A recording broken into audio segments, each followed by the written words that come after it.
Of course, we can also use this in speaking. So in speaking, what audiences do we speak to? Do we speak at the executive level or the entry level? Are we talking to customers or are we talking to employees? Are we talking to suppliers? Are we talking to regulators or authorities over our business or organization? And what about formats? Are we trying to teach? Are we trying to sell? Are we trying to negotiate, debate? Storytelling. Oh, storytelling is so important. If you can tell a good story in business, you absolutely will have a career skill that you can use over and over again and find success, reframing, etc. So let me give you an example. Sell the idea, the product, or the theory. So if you've got an idea in your company and you need to sell it, you're selling something. So you use selling techniques. If you have a product, obviously you're on the road selling something, that'd be fine. But even a theory or an idea inside your company requires a little bit of salesmanship. So some of the techniques that they need to learn to have career success is to be able to overcome rejections while competing for that sale. So you are going to have pushback, and when you get pushback, how do you overcome those rejections? That takes practice to not have an adverse reaction to it and to be able to take those in stride. Ask any salesman, they'll tell you that overcoming rejections is a talent and a skill. So they need practice. There's only going to be one winner that goes after the sale. Either you convince them or you don't. And so you have to be able to deal with that competition. And of course, dealing with losing because you didn't get the sale or they didn't agree with your point. So having a sale of an idea is one example of speaking that is very important for people to grasp for their careers. Here's an example question. You're the VP marketing and the VP of IT does a presentation on big data to the firm's employees. After it, one of your entry-level employees stops you in the hall and says, "I'm so embarrassed, I didn't understand a word he said. Can you explain it to me?" Now, of course, this is in an IT class where they would be able to, or hopefully be able to understand the concepts of big data and the presentation, and so they would be able to answer this question. But you can see how I'm writing the question. It's not so much, answer big data or define big data or describe big data or compare and contrast big data, but I'm putting them in a situation where they have to explain it to someone who doesn't understand it at all. And so when you think about this, what are you going to tell them here?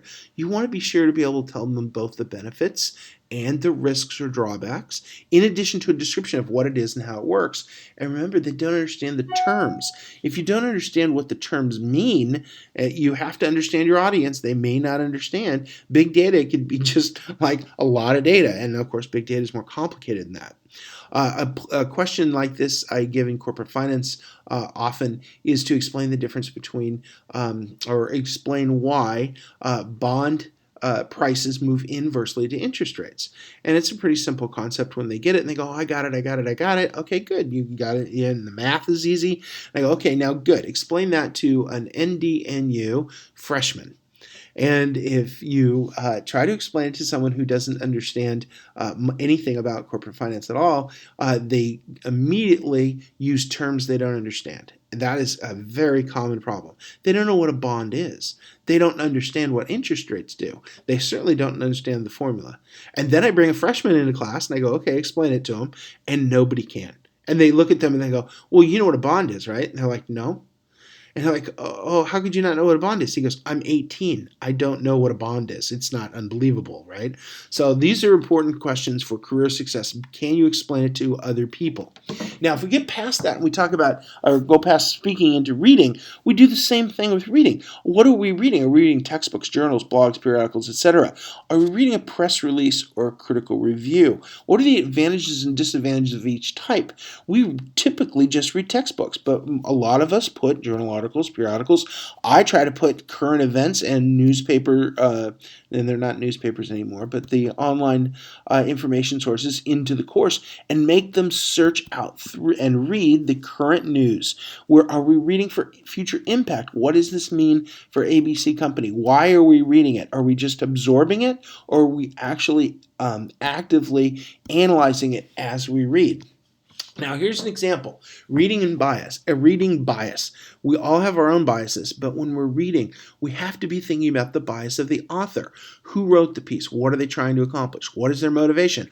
What biases do they bring in the situation? How does that change from our bias? This is a critical skill when you're reading, especially in today's modern world, and we don't put enough of it into our classrooms because it's not in the textbook. We're overwhelmed with what's in the textbook, and of course, we've scrunched all of our classes together into faster time frames, and we're trying to accomplish more.